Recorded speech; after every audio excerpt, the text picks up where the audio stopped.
So I'm just going to touch on it briefly, but it gives us another insight. This is from, let's see. Okay. Liberty Nation. So Liberty Nation? InGens. Okay. Gen Z. The decline of public education. Even teachers are cutting class. I thought this was interesting.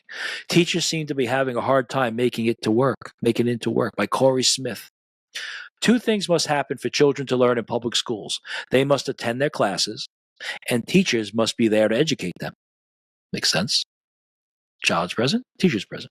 Yet, listen to this number, 43% of teachers at Chicago public schools were chronically absent during the 2023-24 school year, an issue recently highlighted by the Chicago Tribune.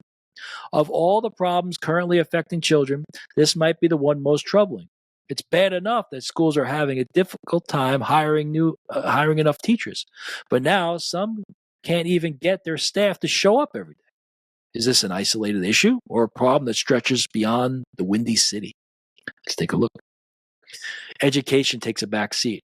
Chronic absenteeism means a teacher has missed 10 or more days in a school year, not counting vacations and paid holidays. CPS isn't the only district in the Chicago area to experience this trend. Nearly 43% of teachers at Evanston Stokey School District, 65 are chronically absent, the same as CPS, and 38.5% at Oak River Forest District, 200. This is not new. Since the pandemic, numerous state schools nationwide have had an increasing number of chronically absent teachers. Let's just look at one more.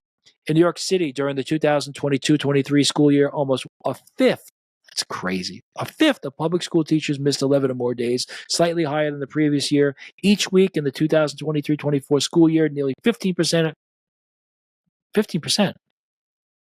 Is that in the 15% of Michigan teachers were absent. It must be the whole state. Yeah, they're saying the whole state. In the state of Michigan, 15% of teachers were absent. Last September, Springfield High School and Junior High in Ohio were forced to close for a day because too many teachers had called out. And like many public schools across the country, not enough substitutes were available. All right, I'm going to stop there. I'm not going to go on.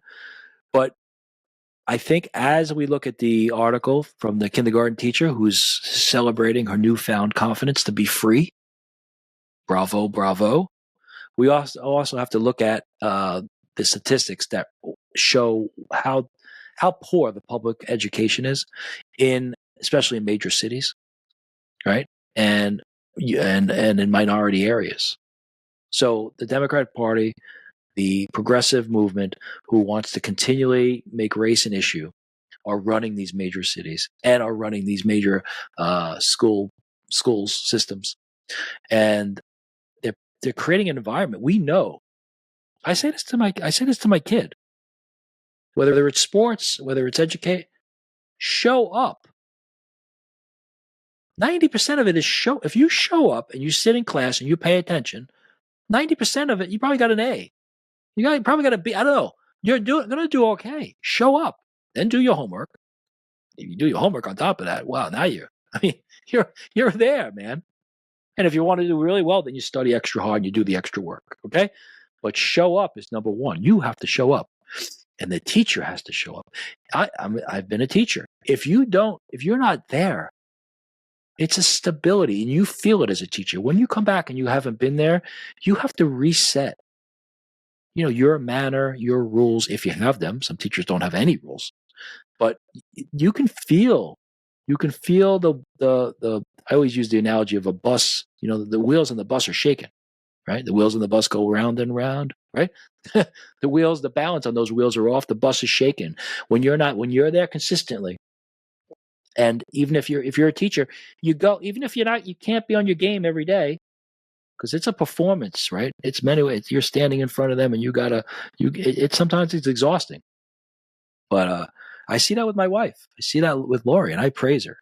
She's going through this cancer thing, man, and she gets up, treatment yesterday, and she's at school today. I mean, that's it. She's at school today because she's putting those kids first, and she also knows that there's a benefit to herself. First and foremost, it's the kids. But if she doesn't go today, tomorrow's worse. because those kids need stability, and the teacher provides the stability, just like parents provide a stability. That's why divorce is devastating. That's a whole nother topic. I'm not getting into whether people shouldn't or should get divorced, but children are negatively affected. There is no doubt about it, and it's the stability factor. Children that move homes repeatedly have harder times. Stability is important for children. Stability of parents, stability of environment, stability of love, and stability at school with the same teacher. And if these school districts are, in a sense, almost promoting, and the unions are promoting it because they're so loose.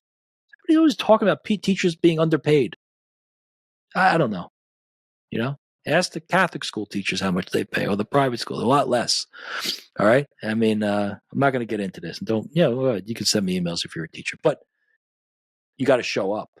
And if the teacher doesn't show up, why would the kid